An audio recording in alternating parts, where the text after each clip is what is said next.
លោកគ្រូជំរាបសួរលោកគ្រូបាទជំរាបសួរបងចាលោកគ្រូសុខសប្បាយសុខសប្បាយបងសុខសប្បាយលោកគ្រូដោយសារតែយើងឃើញថាសម័យនេះជាសម័យ digital លោកគ្រូហើយនៅក្នុងនេះលោកគ្រូអាចជម្រាបប្រាប់ឈ្មោះលោកគ្រូទូនាទីលោកគ្រូដែលហើយនឹងឈ្មោះលោកគ្រូបានទេលោកគ្រូបាទសួរបងតទៀតខ្ញុំវិជ្ជាបណ្ឌិតណនសទ្ធីប្រធានផ្នែករបែងនៃមន្ទីរពេទ្យប្រអែកពោធិ៍ចតុងនិងជាប្រធាន EMO នៅក្នុងមន្ទីរពេទ្យប្រអែកពោធិ៍ចតុងដែរចាលោកគ្រូលោកគ្រូអរគុណច្រើនយើងឃើញថាមន្ទីរពេទ្យពោធិ៍ចតុងលោកគ្រូចាប់ផ្ដើមប្រើប្រាស់ system ពេទ្យយើងពីឆ្នាំណាដែរលោកគ្រូហើយលោកគ្រូបាន submit ទៅប្រព័ន្ធបច្ចេកចំណាយរបស់ក្រសួងសុខាភិបាលចាប់ផ្ដើមពីពេលណាដែរលោកគ្រូយើងចាប់ដើមប្រើនៅដើមឆ្នាំ2025បាទហើយយើងចាប់ដើម submit ទៅ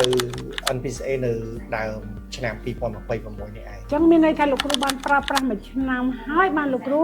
submit ទៅ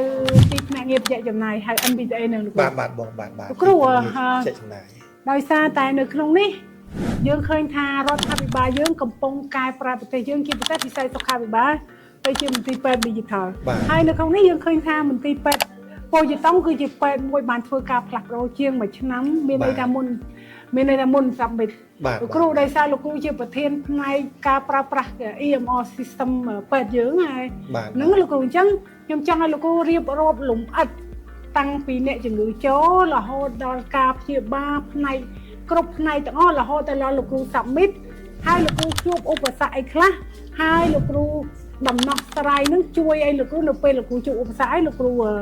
ប្រើប្រាស់អញ្ចឹងនេះជាចំណុចបាទតកតងនឹងចំណុចនេះដែរតកតងនឹង EMO សម្រាប់ការជួយល្អ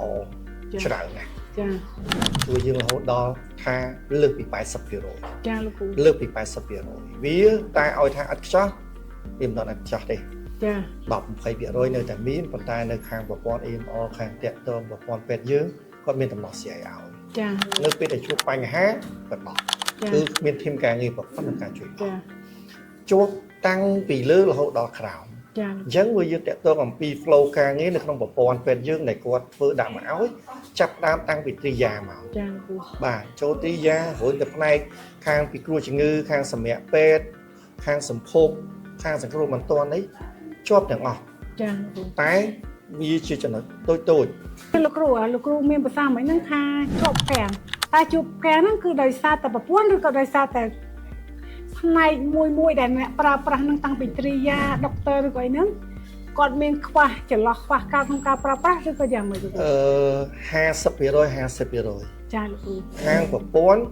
ពេលខ្លះក៏គាត់ខ្វះខាតបន្តិចចាមួយទៀតខាងគ្រូពេទ្យក៏អត់បំពេញប្រកបដែរចាបាទឧទាហរណ៍នៅខាងផ្នែកទ្រីយ៉ាអ្វីដែលខ្ញុំបានជួបប្រទេសច្រើនគឺគាត់ចុះឈ្មោះមកតាក់ទងនឹងការយកកម្ពស់ចានៅក្នុងប្រព័ន្ធគេបានសរសេរប្រាប់ហើយគេឲ្យគិតជា cm ចាសង់ទីម៉ែត្រចាគាត់ដាក់មក1.5 1.7 អញ្ចឹងសង់ទីម៉ែត្របាទកម្ពស់ 1.5 សង់ទីម៉ែត្រមានមនុស្សណានៅប៉ុន្តែអញ្ចឹងនៅពេលដែលយើង submit ទៅខាងប្រព័ន្ធគាត់ reject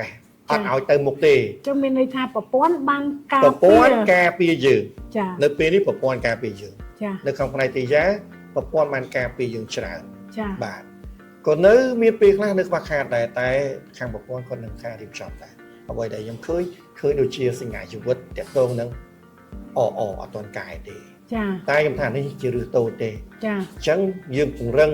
ទៅឲ្យគ្រូពេទ្យត្រូវតែដាក់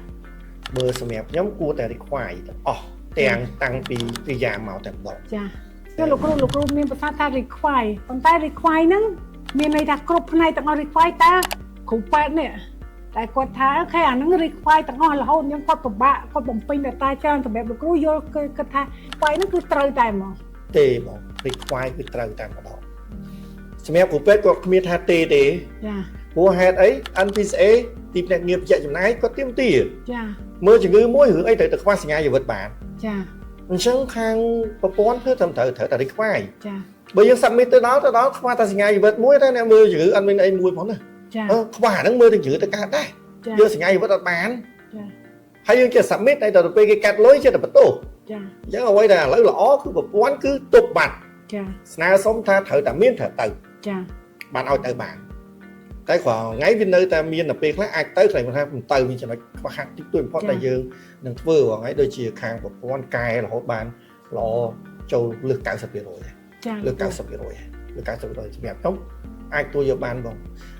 vì mình ai kháng xây cái đó vì lo ở trong rồi cái rồi hay dương này update tiết hay tăng vì nhóm phở vì pon pram mà đó lấy ở vậy để lo những cái này bạn update một khối cả vì muốn dương thử câu ai cái sao đằng đông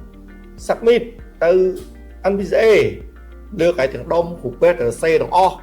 lấy những viên này một con chạy như này cả một con digital này tới cứ số là ai mua bánh hà để cho nó qua khá tích túi cái thằng vì cho nó tích túi kì ai cứ xem một con chưa chui khang tích về nhầm chỗ con miền này đi được không?